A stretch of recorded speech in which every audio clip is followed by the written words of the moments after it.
boa tarde, boa noite, bom dia, boa madrugada, para não sei qual hora que você está me assistindo, mas tudo bem aí? Beleza, então vamos continuar aqui, tá? Nós vamos abordar agora o restante que faltou da parte de direito penal militar para o concurso para a parte do edital de soldado, tá? Vamos lá. Ficou faltando aí a questão do artigo 9 e artigo 10. Artigo 10 ele fala o seguinte: são considerados crimes, né, em tempo de guerra. Quando que ele vai considerar os crimes em tempo de guerra? Considera-se crimes militares em tempo de guerra. Os previstos no código, né, neste código, Código Penal Militar para tempo de guerra, né, todos os crimes que estiverem ali, tudo que ele estiver falando no artigo 10, vai ser considerado crime em tempo de guerra. Vocês não precisam de guardar quais são os crimes em tempo de guerra. Você só tem que saber quais serão considerados, onde eles estão previstos. Aí vocês vão ver na legislação penal comum, desde que seja dentro daqueles requisitos ali, do inciso 3, aqueles previstos no Código Penal Militar para a guerra e para a paz, que está lá para baixo, não precisa de estudar eles, não vai cair na sua prova, tá? E algumas situações que não tinha previsto no Código, mas tiverem sido cometidos em zonas de operações militares. O artigo 10 é isso, é bem leitura e só para compreender o contexto dele, não tem para onde fugir, tá? Tem que ler ele para compreender. Mas o que eu posso fazer para ajudar vocês falando é justamente isso, né? A exceção que vai ter aí dentro vai ser aí no inciso 3 do artigo 10, que fala: os crimes previstos neste código, embora também esteja definido na legislação penal comum especial, quando for praticado por qualquer agente, nesse caso não é só militar, é qualquer agente, mas dentro das seguintes hipóteses. Quais? Duas hipóteses: em território nacional ou estrangeiro militarmente ocupado. Em qualquer lugar se comprometem ou podem comprometer a preparação, eficiência e operações militares. Tá? Enfim, isso daí é os crimes militares em tempo de guerra. No caso do crimes militares em tempo de paz, tem várias situações, mas o que eu tenho que trazer para vocês aqui diz respeito ao inciso 2 do artigo 9º, porque ele foi alterado no ano passado pela Lei 13.491 de 2017. Certamente, por ter sido alterado, ele vai vir agora na prova de vocês, como já foi na última prova agora no Tocantins, que a OCP aplicou. O que vocês têm que guardar? Considera-se o crime militar em tempo de paz os previstos no Código Penal Militar e também na legislação penal comum. Tá? Guarda isso, é o mais importante. Então, Código Penal Militar, crimes militares em tempo de paz são tantos previstos no Código Penal Militar quanto na legislação penal comum. Aí vocês vão ver como que vai ser as hipóteses. As hipóteses estão aí no inciso 3. Para ser considerada na legislação comum. No inciso 2, desculpa. Por militar em situação de atividade assemelhada contra militar na mesma situação assemelhada. Por militar em situação de atividade assemelhada no local sujeito à administração militar. E tem mais outros 4 aí incisos, linhas que vocês vão ler. Então, o que vocês vão guardar? O crime militar em tempo de paz, né? Ele vai estar previsto no Código Penal Militar e também na legislação penal comum, se for praticado nessas hipóteses. Aqui do inciso 2 do artigo 9, beleza? Isso é o que vai cair na sua prova, direcionado a isso, porque isso foi a alteração.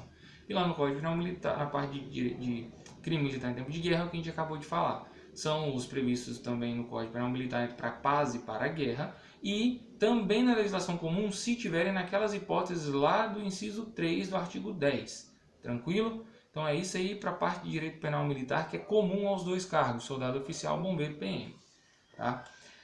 E o que vai cair especificamente para oficial. Oficial a gente vai começar agora pelo artigo 38. O artigo 38 fala da questão de coação irresistível e obediência hierárquica. O que cai na sua prova? Ele cai na sua prova falando quem é o culpado ou quem não é o culpado pelo crime. Está lá no artigo 38. Só que o artigo 38 começa falando assim: não é culpado pelo crime. Quem não é culpado pelo crime? Aquele que cometeu o crime sob coação irresistível ou que lhe suprima a faculdade de agir segundo a própria vontade. Ou seja, não vai ser considerado pelo crime o que agir em estrita obediência hierárquica. E essa obediência hierárquica, a coação irresistível, que vai suprimir a faculdade de fazer algo pela sua vontade. Você não tem como fazer aquilo, porque não lhe cabe decidir aquilo ou não. Tá? Talvez um exemplo é a pessoa está com uma arma apontada na cabeça da sua irmã, filho, e fala para que você vá lá e entre ilegalmente na casa de outro, né? Senão ele vai matar essa pessoa. Você precisou de cometer um crime de invasão de domicílio, mas por quê? Você estava sob coação moral irresistível, beleza? Só para compreender. Então você não cometeria o crime nesse caso. Quem comete o crime nesse caso? O autor da ordem. Ele vai responder tanto pelo crime da ordem, da violação de domicílio, também responde o crime pela situação que ele estava fazendo ali de ameaçar a pessoa com a arma ali e demais punições. Para a lei aqui, para o concurso de vocês, guardem que ele vai responder pelo crime de violação de domicílio, que foi aquele que você cometeu por causa dessa coação, beleza? Então, quem também não responde pelo crime é aquele que cumprir a ordem, né, a obediência ali, a ordem determinada, em obediência hierárquica direta do superior hierárquico, em matéria de serviços, tá? Beleza? Responde pelo crime sempre o autor da coação ou da ordem. Agora, se for uma ordem manifestamente criminosa e você fizer essa ordem, cumprir essa ordem, você também responde. Por exemplo, você sabe que não tem ninguém te ameaçando, não tem ninguém colocando revólver na cabeça de ninguém, não tem ninguém fazendo nada. O cara vira, vai lá e mata fulano. Por que matar fulano? Não, vai lá e mata fulano. Beleza, vou lá e mato fulano. Ah, mas por que você matou fulano? Porque o sargento mandou eu matar fulano. Cara, você não estava sob coação moral. Você não estava cumprindo nenhuma ordem ali, obediência hierárquica, superior hierárquica, matéria de serviço, tá? Porque o serviço você pega lá uma caneta, vai lá e faz tal coisa, desde dentro do estrito cumprimento do dever ali, tá? Você não fez nada disso. Você simplesmente sabia que matar era errado, foi e matou, achando que só quem responder era o sargento. Não, você também responde. Beleza? Então, essa é a parte aí desse primeiro ponto a mais para o edital de oficial. O outro ponto do edital de oficial está dentro do artigo 157 ao 162, salvo engano. Esse artigo, o que mais importa nele que vocês têm que ficar de olho, né, geralmente o 157, você tem que observar, você vai ter que ler, porque o 157 a 162 a OCP só cobra a literalidade de lei. E o que ele cobra? Ele cobra quando vai aumentar a pena, geralmente é quando o cara está usando arma ou pratica violência, quando ele usa ou resulta morte. Quando ele usa arma, a pena é aumentada de 1/3, tá? Quando ele pratica violência, essa violência, que o tipo geralmente é a violência, se ele causar lesão, ele responde tanto pelo crime do Código Penal Militar quanto pelo crime de lesão corporal.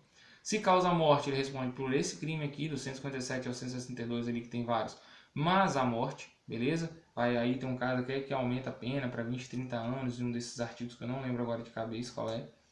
E geralmente ele também cobra a questão de tipo de pena, qual a pena para quando o cara desrespeita o superior hierárquico e tal, que é detenção de 3 meses a 1 ano, se não constituir crime mais grave, tá? Então, mas por que você está passando tão rápido aí? Porque é literalidade, a OCP cobra a parte do que é o caput ali do artigo, como que é o crime, e cobra também a parte da pena, qual é a pena e quando se aumenta a pena. Então vocês têm que ler e tratar da questão de memorização aí desses principais pontos, tranquilo? A parte de oficial para direito penal militar era isso aqui que tinha para passar, e esse direcionamento é o que a OCP vem cobrando. Como já falei, esgota o conteúdo? Não, vocês precisam estudar, vocês têm que ler toda a legislação. Artigo 1 ao 10, artigo 38, artigo 157 a 162. Pode ler tudo sem medo, vocês conseguem ler isso daí dentro de 1 hora, tranquilo, essa parte de direito penal militar. E isso vai ser cobrado na sua prova na literalidade, então leia com muita atenção. Beleza? Até o próximo vídeo aí, um abraço.